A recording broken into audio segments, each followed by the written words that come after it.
Om Loka Samastah Sukhino Bhavantu. I salute to the divinity within each one of you. In this video, we will be talking about milk. I get asked very often, what is the reason why I stopped consuming milk and dairy products? My reason primarily is philosophical and ethical. I believe in consuming food that has been obtained in the most peaceful way possible. Hence, I stopped consuming meat and dairy. I just don't see what is good for me. I also think about the environment and want to live by causing as little harm to other species as possible, because what is good for the world will definitely be good for me. But that apart, let us discuss some facts on how milk is not for human consumption from this wonderful book, Milk, a Silent Killer. This is very aptly titled because many times we don't see the connection between the illness that is caused in our body and the milk we are consuming. This book is written by a world-renowned naturopath, Dr. K Sharma, and he has substantiated each and every sentence in his book with researches, studies, experiences and experiments from his personal healing and treating patients, so on and so forth.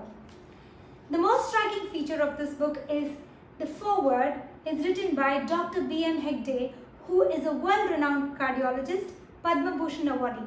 Now, Dr. B.M. Hegde is a person who I admire a lot because he, being a medical doctor, talks a lot of sense, and he has been telling for many years that in all his talks that milk and milk products are harmful for human consumption. However, at that point of time, I wasn't ready to accept it because we're always told that milk is full of nutrition and it's one of the superfoods and best foods, right? Full of calcium, protein, this and that.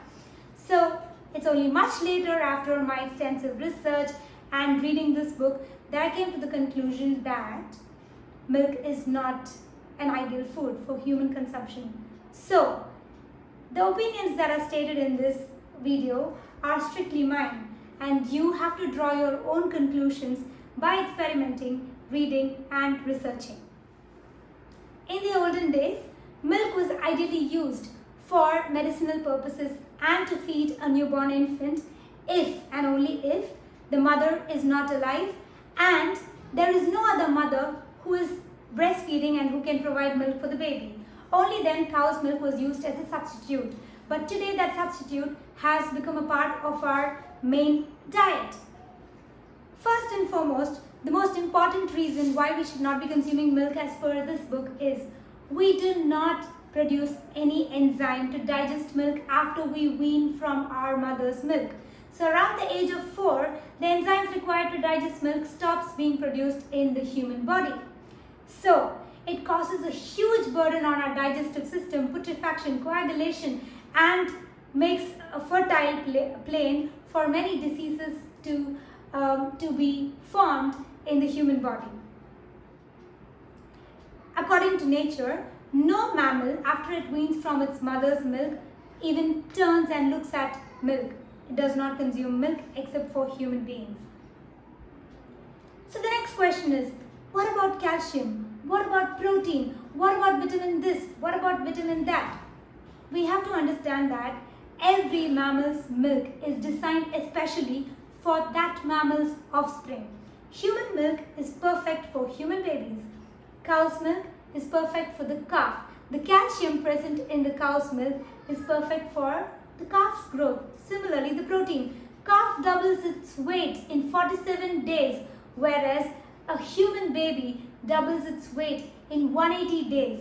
The cow has 4 stomachs, whereas the human being has only 1 stomach. It's a different species. It's a different growth curve. All those of us who are worried about calcium, vitamin this, vitamin that, proteins should understand very clearly that it's not only what we eat, but what the body is able to assimilate. Calcium leaching happens in all people who have a highly acidic diet. Now, those of us who do not eat fresh fruits, vegetables, are consuming a highly acidic diet, and in order to neutralize this acid, calcium leaching happens and there is a high chance of calcium deficiency. So holistic health has no shortcut. Supplements may not be able to help if your lifestyle is not healthy. Another important thing that we need to note that is mentioned in this book clearly and as well as in other articles and studies and researches is that raw milk is bad, but pasteurized milk is worse. We all drink pasteurized milk, don't we? We boil the milk, and when we boil, whatever good things that is there in the milk, if at all anything is there, is completely gone, and we only have a bacterial soup. Milk is connected to many illnesses. What do you think happens to all the growth hormones that is there intended for the calf to grow into a cow, and we adults who have already grown to our full capacity consume it?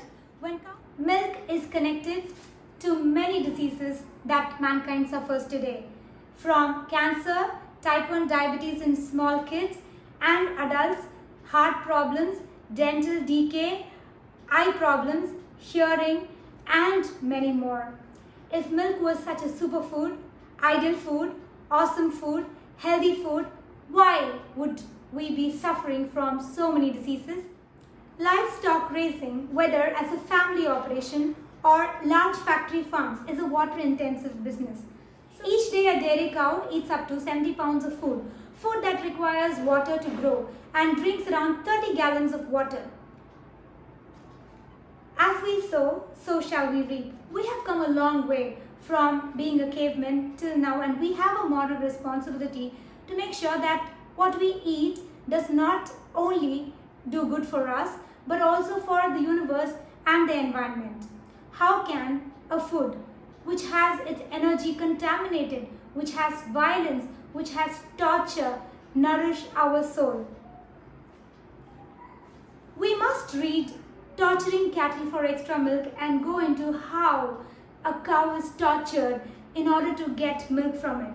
Oxytocin, an injection that causes labor pain, is put to the cow twice by the milkman, who is uninitiated and does not even probably know what he is doing, and twice a day to the cow, and that causes uterine contractions and agonizing pains to the cow. It's unimaginable, the torture we inflict. And this I'm reading from an article written by Maneka Gandhi. Yet the concluding part of this article reiterates what I just said now. There is no doubt that the hormone, the oxytocin that we inject into the cow, comes out into the milk and also in the flesh of the cow. There is no doubt that the hormone affects the reproductive ability of women and girls. What are some of the features of a hormonal imbalance?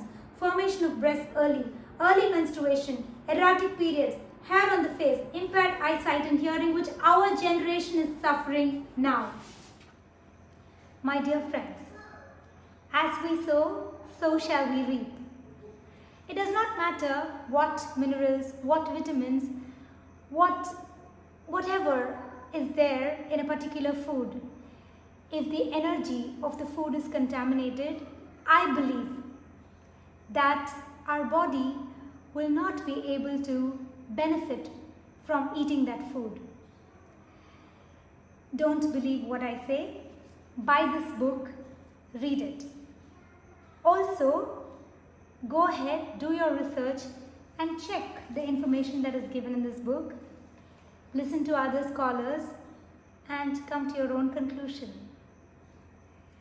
Remember, we should never outsource health. Please read up, please be informed. Living fearlessly is all about being equipped with knowledge, because only knowledge and information can throw out fear.